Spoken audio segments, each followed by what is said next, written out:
简单，你还想怎么样啊？啊！我跟你说过，你是要付出代价的。现在这样只能怪你自己。难道你也认为跟我结婚是一种牺牲吗？我还不至于可悲到这个地步吧？咱们替老家考虑一下好吗？啊，他们真的折腾不起。我承认都是我的错，我耽误了你的青春，我浪费了你的时光，但是我对你的承诺不会变。现在结婚是咱两家最好的选择，也是唯一的选择。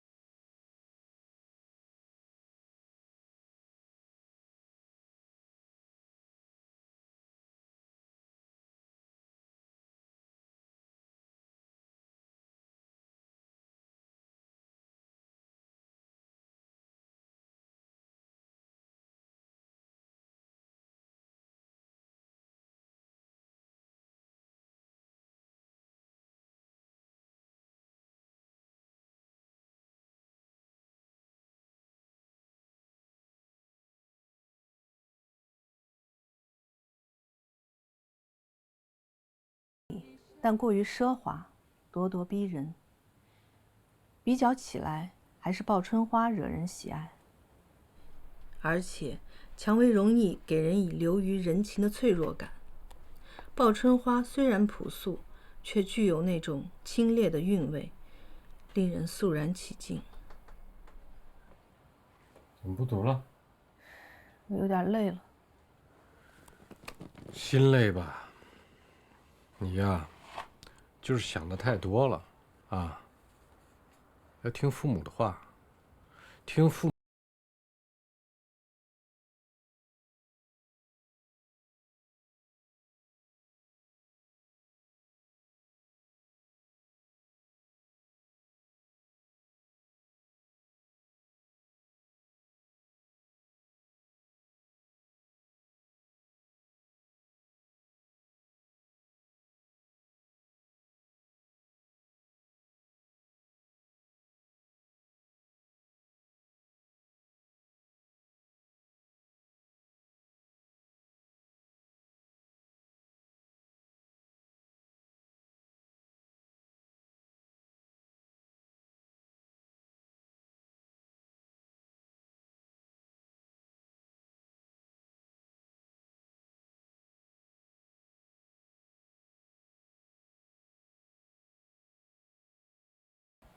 你会好好说话吗？姐，你想想，啊是，咱俩不是一个妈，咱俩可是一个爸呀！你就给姐夫下个命令，让姐夫帮帮我，江湖救急嘛。当年你姐夫爱上我的时候，那可是什么都没有。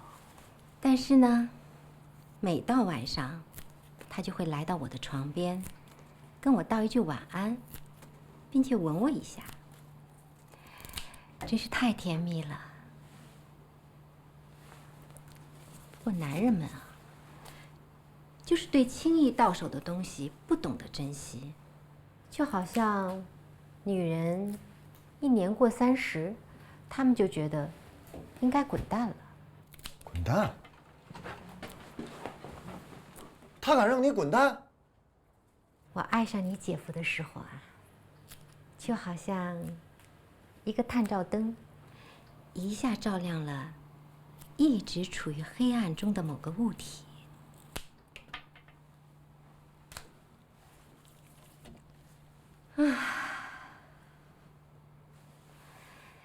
真是让我豁然开朗啊！哟，我的姐，你就别想以前了，行不行？你想想现在。现在怎么了？现在他身边可不缺女人，他那秘书，哦对了，还多了个家教。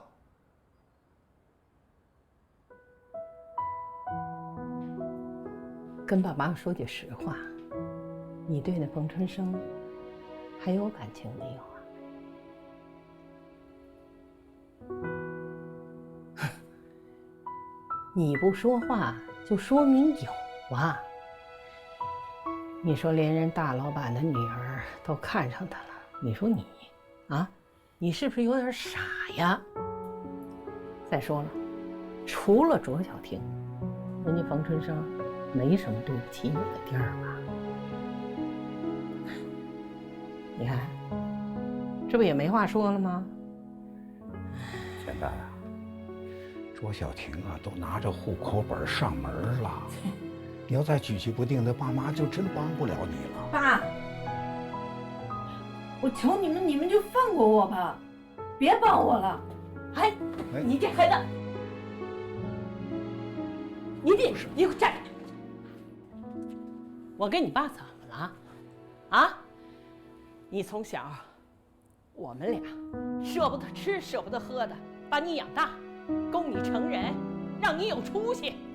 我们怎么了？我们还对不起你了？你说爸妈能害你？妈，我错了，你们别再说了。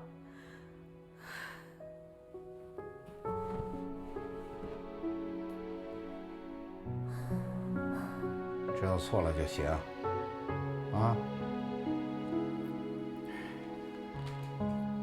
别再惹你妈伤心了。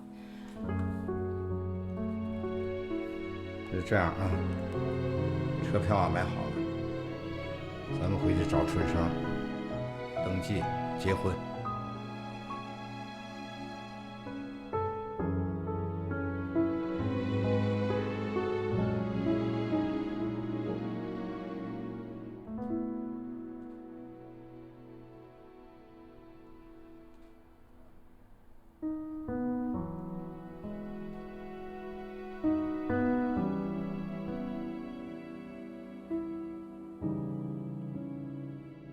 我的眼睛！怎么了？田老师，哎我要去医院。马总啊，我要去医院！你怎么了？快送我去医院！快，送我去医院！送我去医院！车票。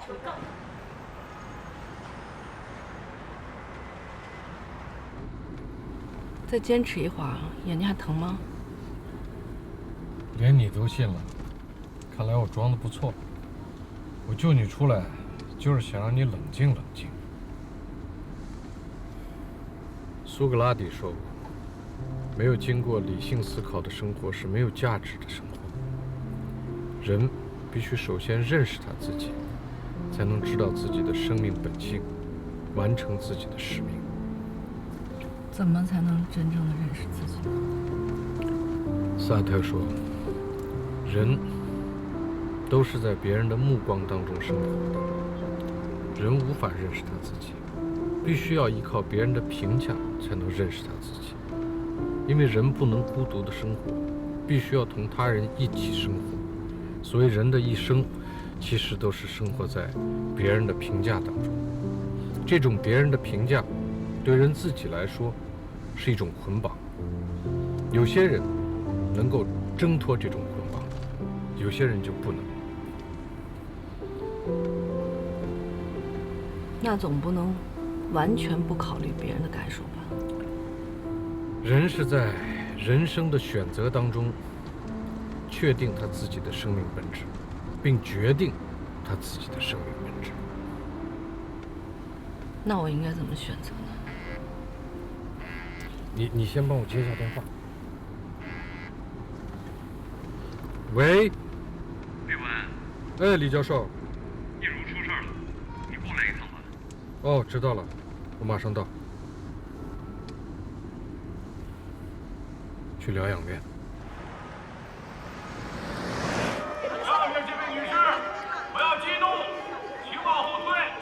有什么问题，咱们好好解决。上面这位女士，不要激动，往后退。有什么问题，咱们好好解决。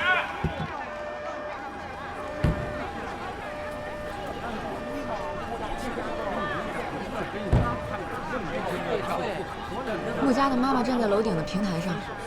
对，英叔，你回过头来，你看我是谁？我是爸爸呀。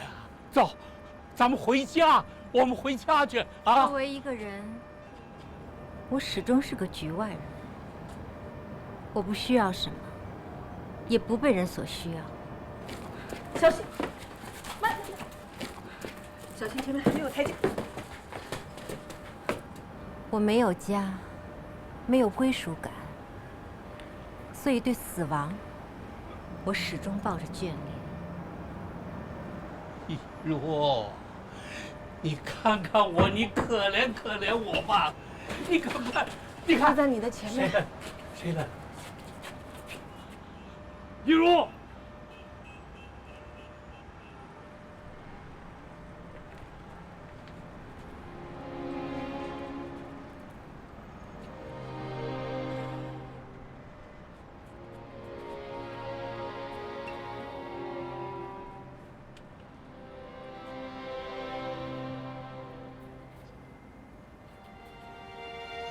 年轻人，可否有人说你长得像天方夜谭的王子？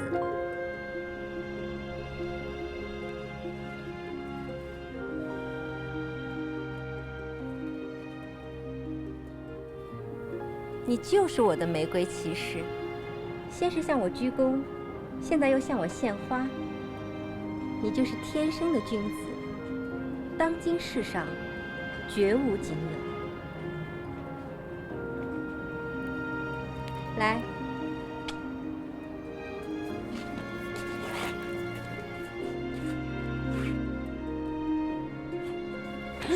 来，快，来，让开，来，慢点。哦。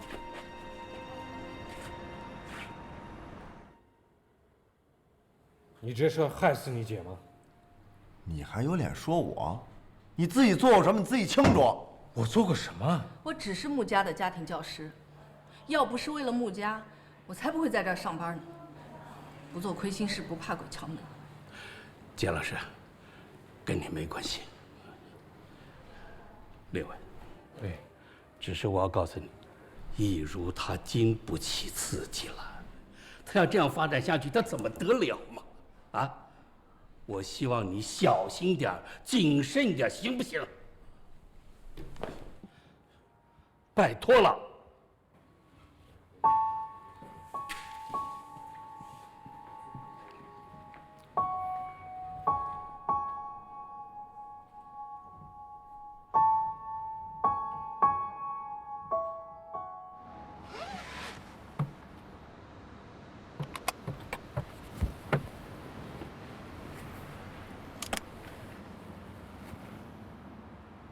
我送你回家。不，送我去一个地方。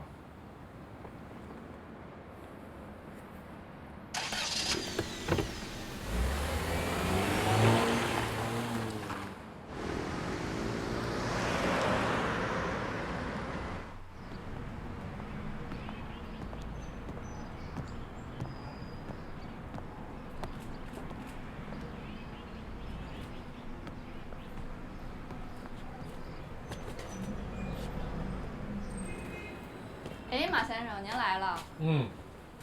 我要的书到了吗？到了，已经摆在架子上了。好，你可以走了。行，那我就先把钥匙留在柜台上了。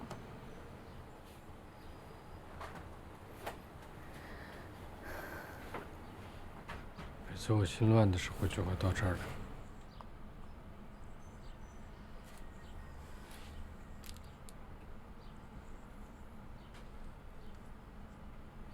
这儿卖的都是旧书啊。旧书和新书的味道不一样。你知道爱德华的这个新书里边哪一段最触动我吗？就是玛丽娜的父亲对她说：“婚姻并不等于幸福。”玛丽娜没有等来她的幸福，因为她没有反抗。所谓反抗，就是要敢于说不。反抗了又能怎么样？反抗可以让一个人比单纯的拒绝走得更远。他否定了自己奴隶的地位，要求以平等的身份对待自己。你是一个奴隶呢，还是反抗者？那你呢？我说的这些都是理论，能不能实现那是两码事。如果不能实现，那这些理论还有什么意义呢？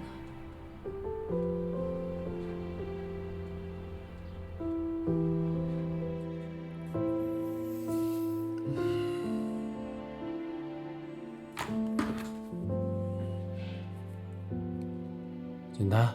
春生，你现在有空吗？我想跟你见个面。有，在哪儿？就在新房吧。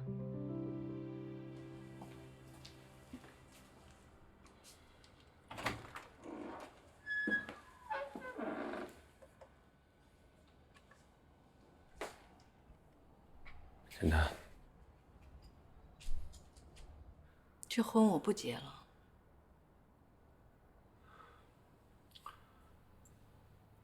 我不都答应跟你结婚了吗？你到底要干什么呀？冯春生，你不要以为我在耍小性子，我是经过深思熟虑才决定的。这么多年的感情，你能放下吗？我放不下，可我不想成为你退而求其次的选择，也不想为了别人的期待，委曲求全的在婚姻里痛苦一辈子。那是别人嘛，那是咱们的父母啊，你怎么跟他们交代？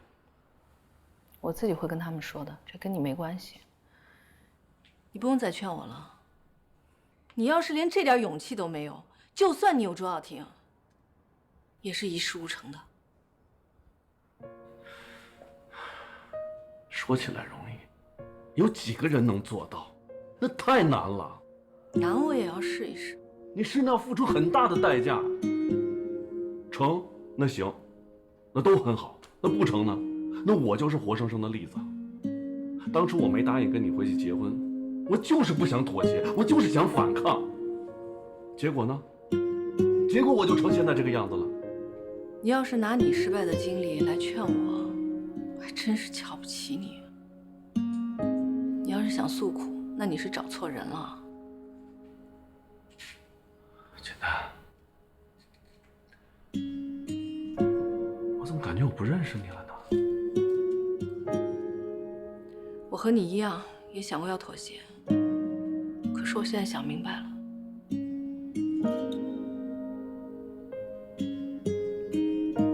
行，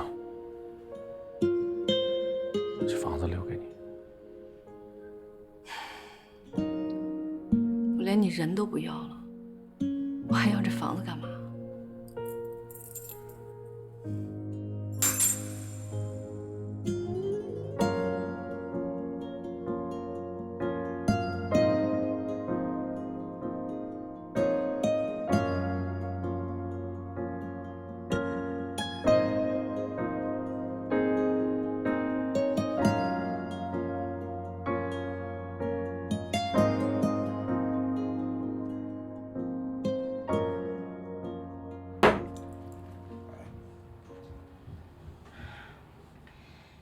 你跟我说，你到底怎么想的？你跟冯春生结婚不就完了吗？我这就给冯春生打电话，明天就去登记。妈，这回我是真的不能答应你。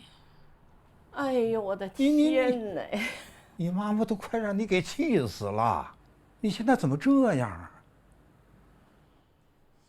妈，我如果就这么稀里糊涂的跟冯春生结婚了，我就成了一个奴隶了。什么奴隶呀？啊！就我跟你爸为了你这事儿，把命都快搭上了呀！简单，哎呀，刚才你和马总干什么去了？你怎么一回来，你这个人整个都变了？没干什么，就是我们聊了聊。聊什么了？你不是把火车票都接过去了吗？是，我是把火车票接过去了。可是马总的话点醒了我。马总，他跟你说什么了？我之前也纠结，也矛盾，左右为难，怎么想都觉得不对。可是现在我想明白了，无论你们怎么说怎么看，我绝对不会改变我的主意。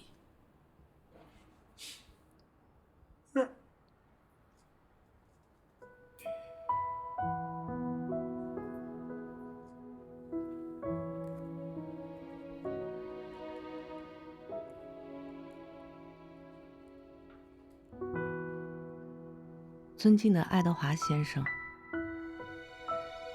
您也许对我没留下什么印象，但我们曾经有过一面之缘。我是上次您和马总见面时，他身边的那位女士，我也是您的忠实读者。这段时间一直是我在给马总朗读您的新书，您的文字仿佛为我打开了新世界的大门。写这封信的原因，是想向您解释一下马总为何会迟到。我不会向您提出请求，但也许通过我的解释，您会明白为什么马总是一个值得合作的人。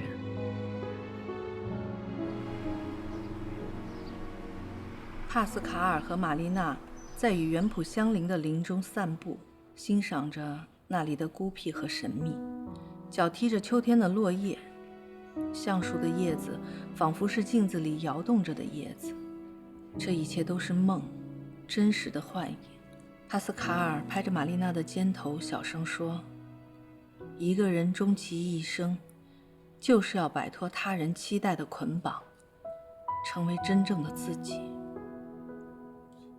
今天读得好，今天这个声音好像不是从你的嘴里发出来的，而是从你的心里发出来的，很由衷。我已经跟冯晨生说了，我不去跟他结婚了。那你可得想好了，你岁数不小了，没有钱，长得也很普通，你还想怎么样呢？你以为我穷，长得不漂亮，我就没有感情了吗？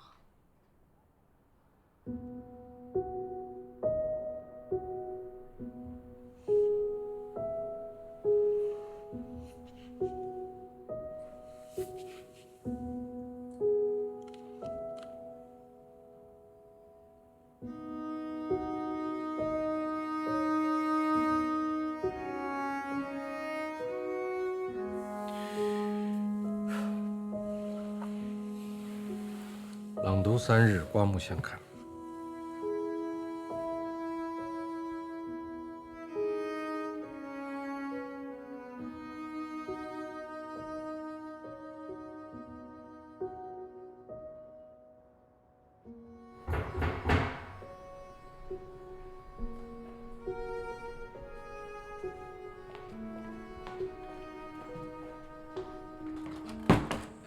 妈，你怎么又来了？我找马总。哎，干嘛呀你？走。马总，你以前挺为我们简单主持公道的，我打心眼里都感谢你。我还指望着你能帮帮我呢。可你昨天，你跟简单说什么了？啊？他婚不结了！我跟他爸我们说什么都没有用了，你知道吗？妈，我们回家吧啊！我得跟马总找个公道。这个事儿跟我没有关系。跟你没关系。你说你住这么大个房子，你有钱有势的，你哪知道我们平民百姓的苦啊？你净说漂亮话，啊？你那漂亮话能抵住我闺女白白等了8年呐！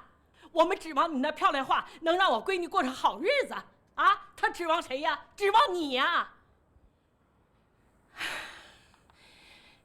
你说你啊，你怎么眼睛有毛病了？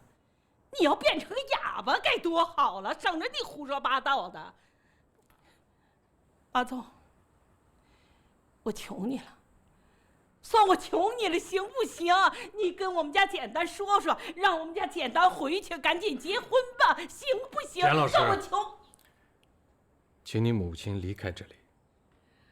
妈，这都是我自己的决定，跟马总没关系，你在胡说八道什么呀？妈，你这，你干嘛？要干嘛？甭管。妈，这东西，我让你说漂亮话，说漂亮话要出人命的，知道？妈，你干什么？你们在干什么？哎，你们在干什么？哎呀，妈，你好点了吗？哎呀，这灌肠灌的我这真不舒服啊！你到底接不接呀？你跟我说个明话。哎呀，喝点水。我不喝了。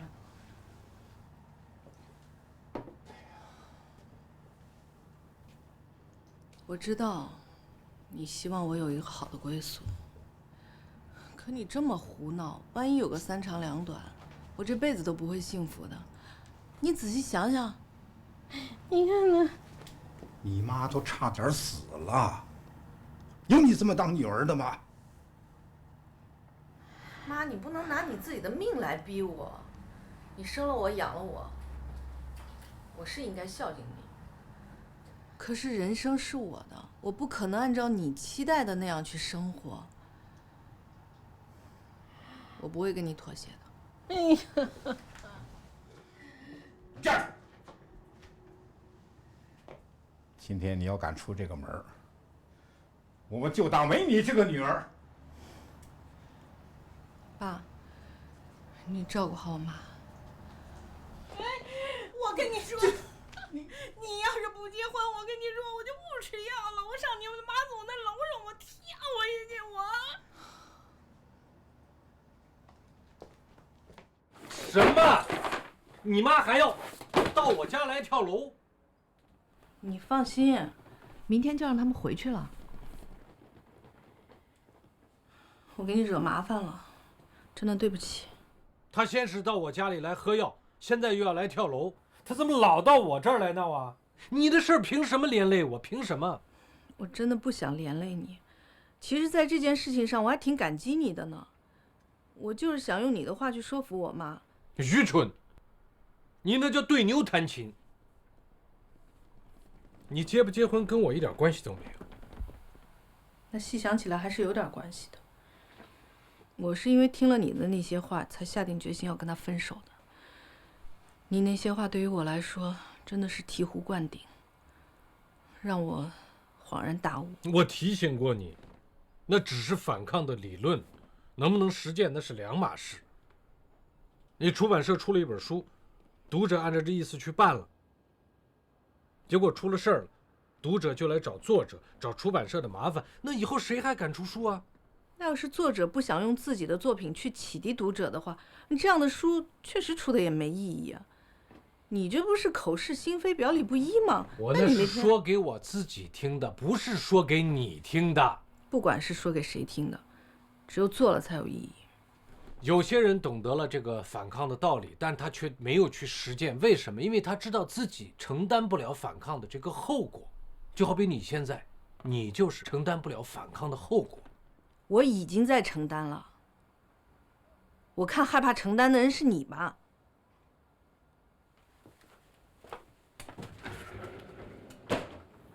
爱德华那边来消息了，说约着明天见我。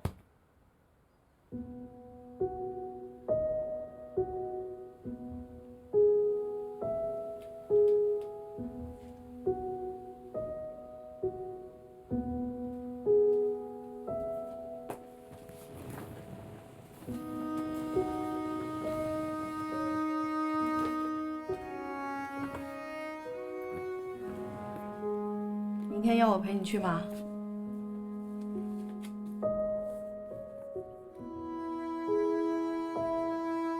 我本来是想说感谢和道歉的，却跟他争执起来。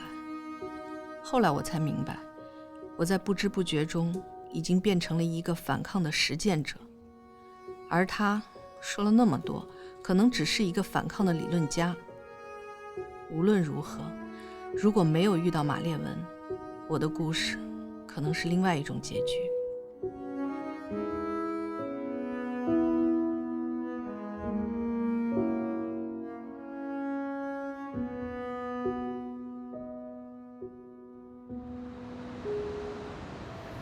您所写的帕斯卡尔还有玛丽娜这两个主人公，他们虽然因为婚外情被这个教条的社会所孤立，但是社会并没有逼死他们，所以他们的自杀不能算是殉情。Mr. Ma, I enjoy your insight and penetrating analysis. 马先生，您独到的见解跟精辟的分析让我十分欣赏。他们是由于对变化的感情和莫测的人生感到不信任而选择了自杀。恕我直言，他们是两个不敢直面人生的弱者。Yes.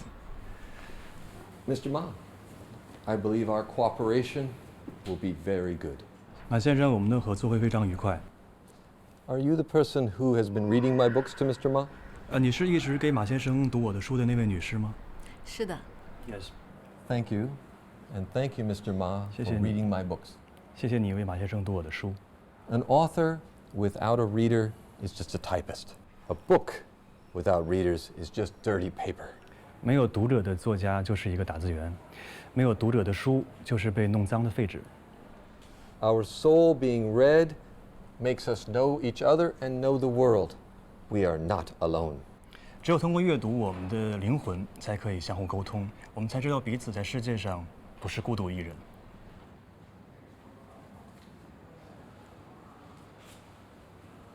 再见。再见。什么年代了，还写信呢？拜。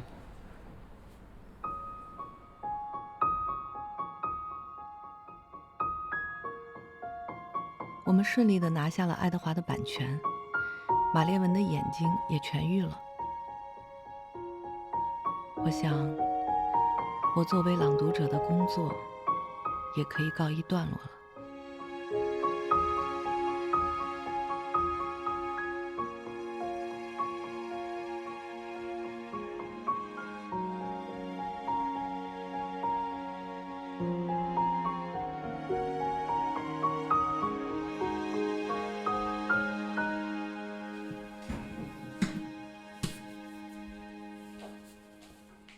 哎，下班了，走吧，一起吃个饭吧。不了，我还是回去陪孩子。我正要跟你说孩子的事儿呢，那边有消息了，穆家的康复训练已经预约上了时间，那我们下周就可以过去了。那我马上安排行程。我不在公司的这段日子，公司就多费心了你。这么重要的事儿，我怎么能不陪着你去呢？你放心吧。我在孩子面前会有分寸的。你还是留在公司吧，你在比较稳妥，更何况这是我家里的事儿，你跟着去也不太方便。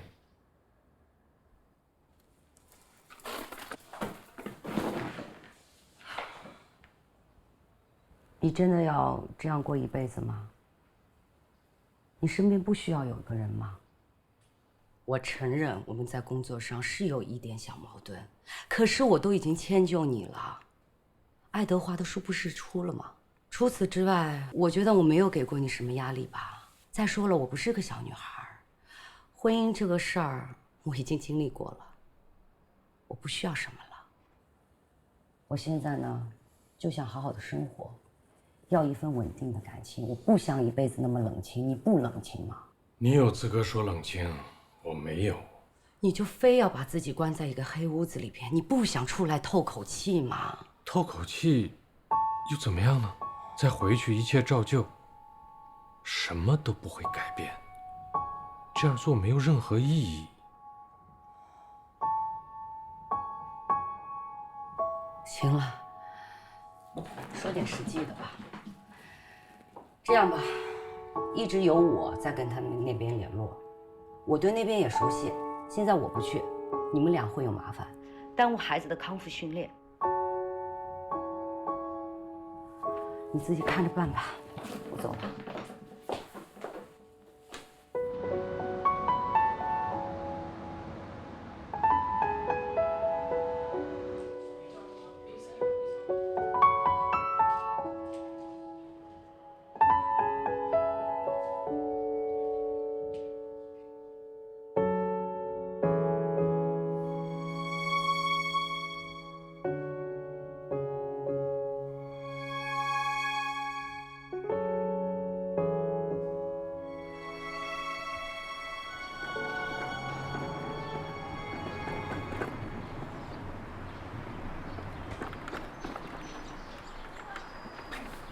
春生，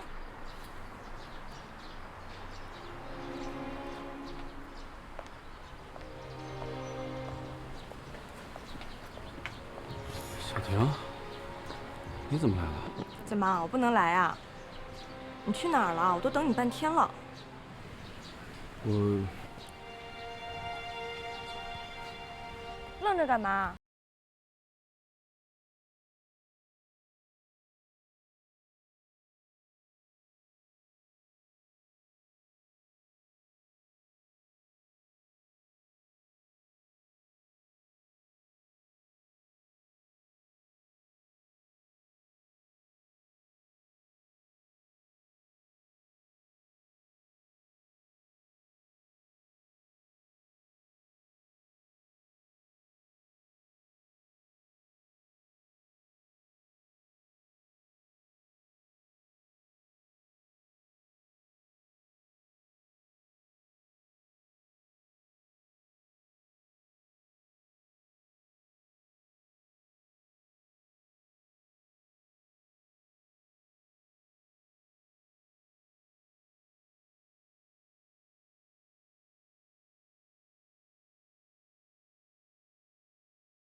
我不去什么格鲁吉啊。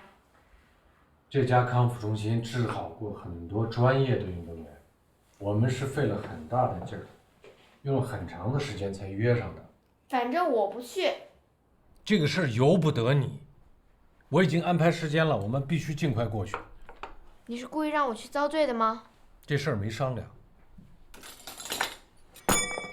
砸吧，你把这些都砸了。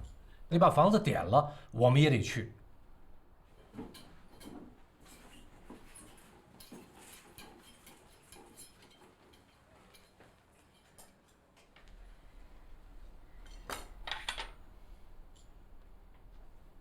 你就不能好好跟他说吗？穆家的抵触情绪怎么这么大？他以前参加过这种康复训练，很痛苦，但是没有成功。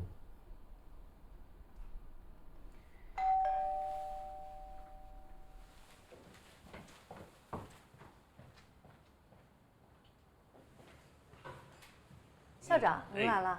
姜老师在。姜老师，